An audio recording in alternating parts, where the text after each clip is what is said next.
Great pleasure. Aloha, everyone. Oh, thank you for that burst of enthusiasm. And every single day of your activities, your business activities, they are involved in bringing major change, not just to the island of Oahu, but to the state of Hawaii. This resort complex itself represents that. It is indeed not so much an alternative, but a complement, a supplement, or a contrapuntal theme is probably more accurate to the idea of what travel and tourism will be all about. And so both Kapolei and Ihilani, as a business proposition as well as a destination, constitute, by definition of its existence, a change. The question then evolved from the time of the election as to whether the hope that was associated with that change, and some of which I tried to articulate and was successful in the sense of securing the nomination, the hope and change that was represented in the election of President Obama, we wanted to translate, or I wanted to transpose, is probably closer to it, to the state of Hawaii, given the economic and social trauma that we were experiencing as a result of the Great Recession that had taken place not only across the United States itself, but across the world. And so the burden of my comments today are not so much about the first 100 days, my first 100 days, but rather the first 100 days that this state has faced, the past 100 days rather, that the state has faced.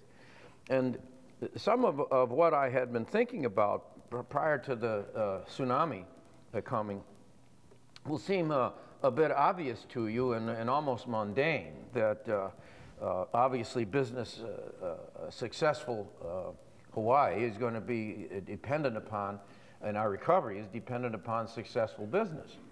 And critical to job creation and economic recovery is whether or not you find yourselves in a position where you're being successful and that you're recovering from whatever setbacks you may have encountered from the beginnings of the recession to and through now. My role in this, then, it seemed to me, and I said this at the time of the campaign, and I think following through on it, I think it's made those observations that I was making even more pertinent, which was government was failing to function. Government can be cut down or cut back or only so much before it actually begins to interfere with your capacity to do business. If you can't get your permits in time, if you are dealing with people who are not fully qualified to enable you to be a catalyst, to enable you to do your business, if you find yourself, as I did, being asked by the county council and the mayor about the environmental impact statement, well, just go sign the environmental impact statement. Well, you just can't go and do that. You've got certain obligations of law that you have to meet, and you have to take it to the Environmental Quality Protection Agency of the state, and you put it through. It's a programmatic environmental impact statement. I'm familiar with it. I know what it's about. I helped to write the laws that were involved in it.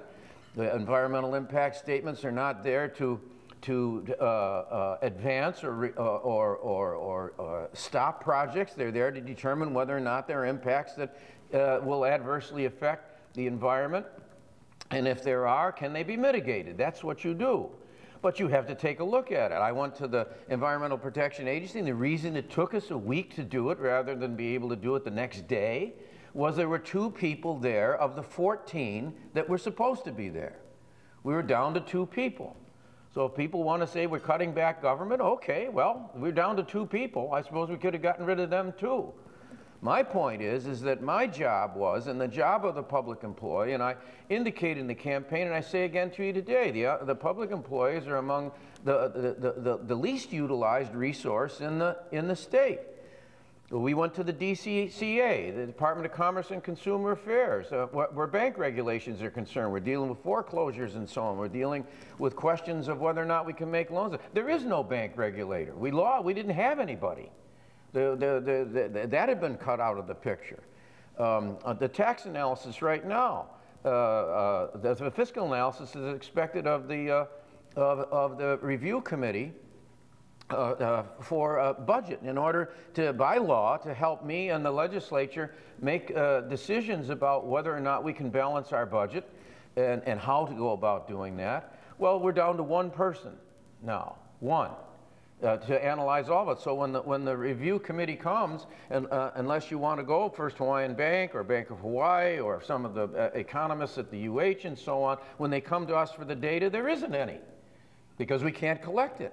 And that's why I had to end up as I did the day before yesterday, saying we're going to have a chief information officer. And I went to the community foundation, Calvin Takeda and the Omidyar family, and asked if they would help us to modernize our capacity, both in terms of hardware and software, to be able to serve you here in the chamber with the kind of information that you need to have synthesized for you.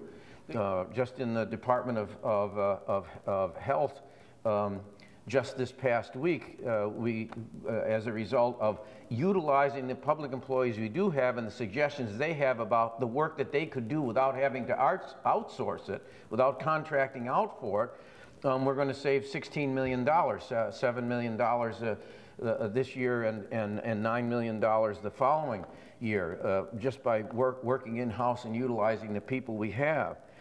So what the burden of my comments to you is that we have lost the capacity of, we had lost the capacity of government to function on your behalf. And I think my principal responsibility right now and duty right now is to bring government back to basic functions and to basic capacity to be able to serve the people of this state in a manner that you can conclude your tax-paying dollar is being well spent. Your tax dollar is being well spent. So we need to restore critical government functions, and we're doing that. And that's what, as I say, the chief information officer is going to do it. Second thing I want to do is put people back to work. No, it can be, thank you very much. I know you're so stunned that we're actually going to do that. As only one person, I know you all wanted to rise as one to say that, to do that. This New Day Work project that I've talked about, we're moving quickly. We're going to be releasing millions of dollars right now for items that have social utility. Yes, we're going to borrow the money, but we're going to borrow the money for projects that will have social utility, economic utility over the next 20, 30, 40, 50 years, so that as we pay for these projects over that time, you will be able to see visibly before you the benefit of it. Electrical system upgrades in Nanakuli Elementary School, Maili Elementary School, Waianae Elementary, intermediate and high schools. You cannot have people capable of dealing with the 21st century and the skills that they need to have in order to participate in any economy worth the name if you don't have the young people with the equipment and the capacity to be able to learn these skills and to have that equipment in the schools. We don't have an electrical capacity in those schools that I just mentioned right now to do basic computer work. How are they going to work for you and with you? How are they going to partner in your businesses unless we have that capacity for them? There's going to be school improvements at Barbers Point, Makakilo, and Kapolei Elementary and Middle School, and we are going to put $120 million in highway revenue bonds that, and I'll be looking to this area to receive direction as to how we can complement what Dave was already talking about with we got the north-south road right now and some of the interchanges and all that. As we're making the changes here, you tell me what needs to be done and we're going to do that. Now, every single department that I go to, every desk that I stop by, everyone that I bring to the Capitol, I ask, what can I do today to enable you to do your job more effectively and more efficiently? Tell me what I can do today and I'm going to do it. And I say the same thing to you and thank you in the process for your courtesy and kindness to me today. You tell me what I need to do to help you, to help yourselves, to help Kapolei, and to help the state of Hawaii, and you can count on me to do it. Thank you very, very much.